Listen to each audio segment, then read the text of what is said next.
Tu me diras que Abraham est monté à la montagne. Je te dirai que Moïse aussi est monté à la montagne. Tu me diras que Élie a traversé le Jourdain. Mais Josué aussi a traversé le Jourdain. Tu me diras que Jacob a traversé la souffrance. Mais Paul aussi a vécu la souffrance. Tu me diras que Pierre est tombé dans l'échec. Même Job aussi est tombé dans l'échec. Tu me diras que Pierre a marché sur les eaux sans bateau. Mais Jésus aussi a marché sur les eaux sans bateau. Tu me diras que Ézéchiel a vécu dans la désolation. Mais Ézéchias aussi a vécu dans la désolation. Tu me diras que Joseph a vécu dans l'esclavage. Mais Moïse aussi a vécu dans l'esclavage. Tu me diras que Joseph a vécu en prison. Mais je te dirai aussi que Jacques aussi a vécu en prison. Tu me diras que Abednego, Shadrach, Meshach ont marché dans la fournaise de feu.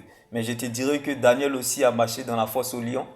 Mais quand on parlera de qui a marché dans l'ombre de la vallée de la mort, on te parlera uniquement que de David.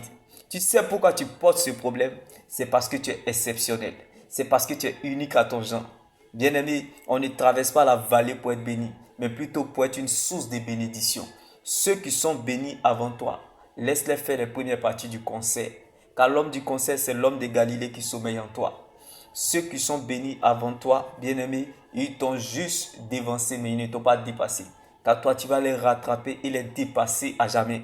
Car la présence de Dieu est capable de faire pour toi ce que l'argent ne peut pas faire pour toi. Sois consolé depuis ta position dans le nom de Jésus-Christ. Heureux l'homme qui cherche la présence de Dieu malgré les difficultés. Que Dieu prenne la forme de ce qui te manque. Et que la joie du Seigneur soit ta force et ton partage. Il est moins grave de perdre que de se perdre. Si tu portes une humiliation, si tu portes un problème, c'est parce que tu es un champion. Car ce sont les vivants qui portent les charges. Tu vois, lorsqu'on va enterrer quelqu'un au cimetière, le mort ne porte rien. Mais ce sont les vivants qui portent eux-mêmes. Donc si tu portes un problème, c'est parce que tu es un vivant. C'est parce que tu es un pour ce problème.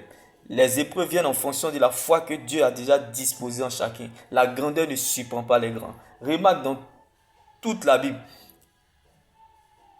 telle personne a fait une chose, telle personne aussi a fait cette même chose. Mais quand on te parle de la vallée, on te parlera uniquement que de David. C'est parce que tu es unique, bien-aimé. C'est parce que tu es exceptionnel. Sois sage et patient car le temps finira par te donner ce qui te revient.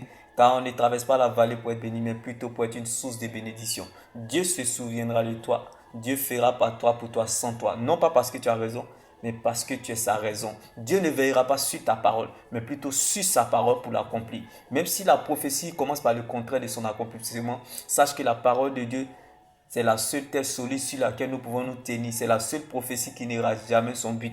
Parfois, nous n'avons aucune idée de l'endroit où la parole de Dieu nous mène, mais nous la laissons faire. Probablement, elle connaît la route mieux que nous, car lorsqu'elle nous attend à la tête, elle compte sur elle-même pour nous accompagner.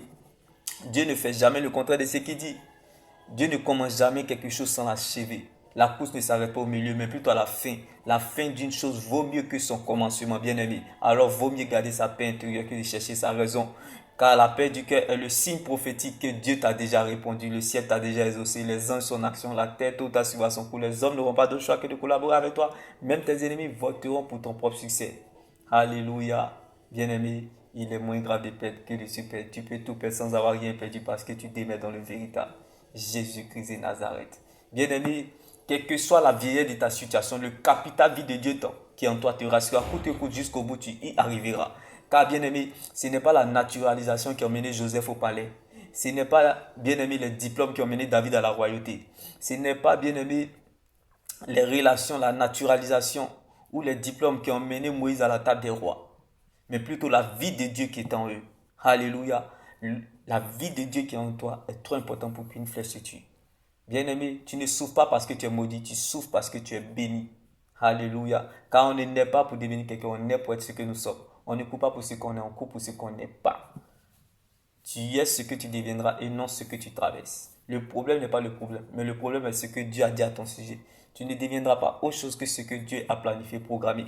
Car pendant que les gens pensaient et regardaient David comme un insignifiant, Dieu voyait le futur roi de tout Israël. Alors ne regarde pas ce que tu vois aujourd'hui, mais regarde plutôt à ce qu'il t'a dit. Dieu t'aidera parce qu'il t'a vu comme David dans la vallée.